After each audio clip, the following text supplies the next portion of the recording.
You never know who needs to hear what it is you might have to say. Good morning, everybody, and welcome to the Recovery Classroom. My name is Drew. I am alcoholic. Today, I'm a recovering alcoholic, and I could not be any more grateful. It's Friday night. We have our Friday night crosstalk meeting tonight at 7 o'clock. If you're local to the Huntington area, come on down to 5747 East Pea Ridge Road in Huntington for what we like to call the quickest hour in recovery. Pea Ridge United Methodist Church tonight, 7 o'clock. It's not an AA meeting. It's not an NA meeting. It's not a JKL MNOP meeting. It's unlike any meeting you've ever been to. So I encourage you to come on down and hang out with us tonight at 7 o'clock. We'll see you there. You never know who needs to hear what it is you might have to say, because it could just change someone's life, including your own.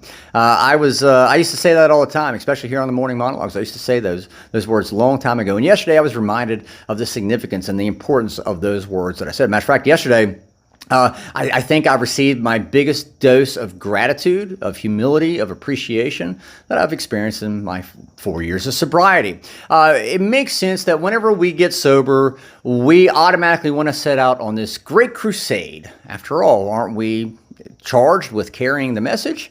So we want to set out on this crusade to save the world, to save as many drunks and drug addicts as we can, right? And again, like I said, it makes sense. I'm not immune to this. I did this myself. When I look back at my own personal history, I was so trapped by my alcoholism. I was terrified. I was mortified. I couldn't understand how I'd allowed myself to get to this position, to where every day I woke up, I couldn't go 10 minutes after opening my eyes without having to have a drink. How did I get here? How did I allow this to happen? How do I stop?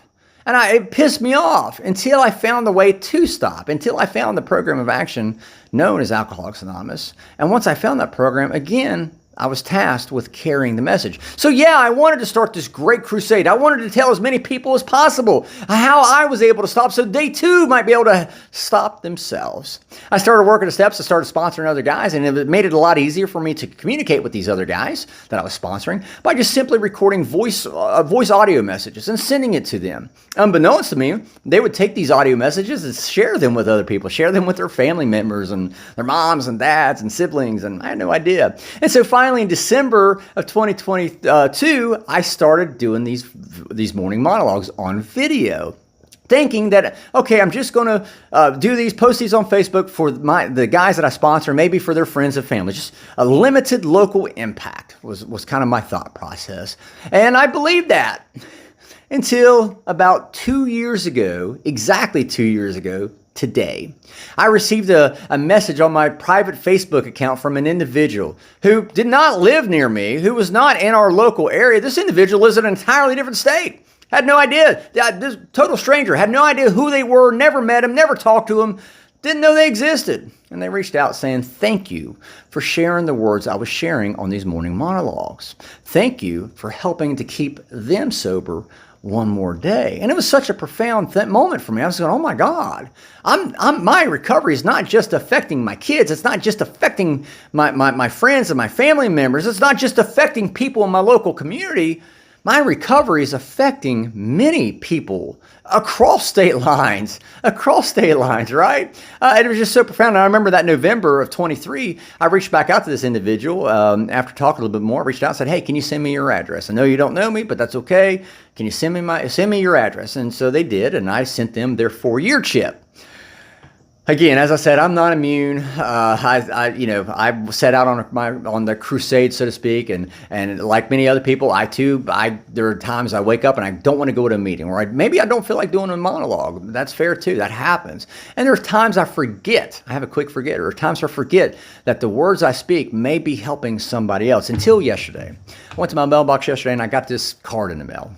And I don't want to give out any names here for the sake of anonymity, but I got this card in the mail, and it was from this individual that reached out to me 2 years ago today.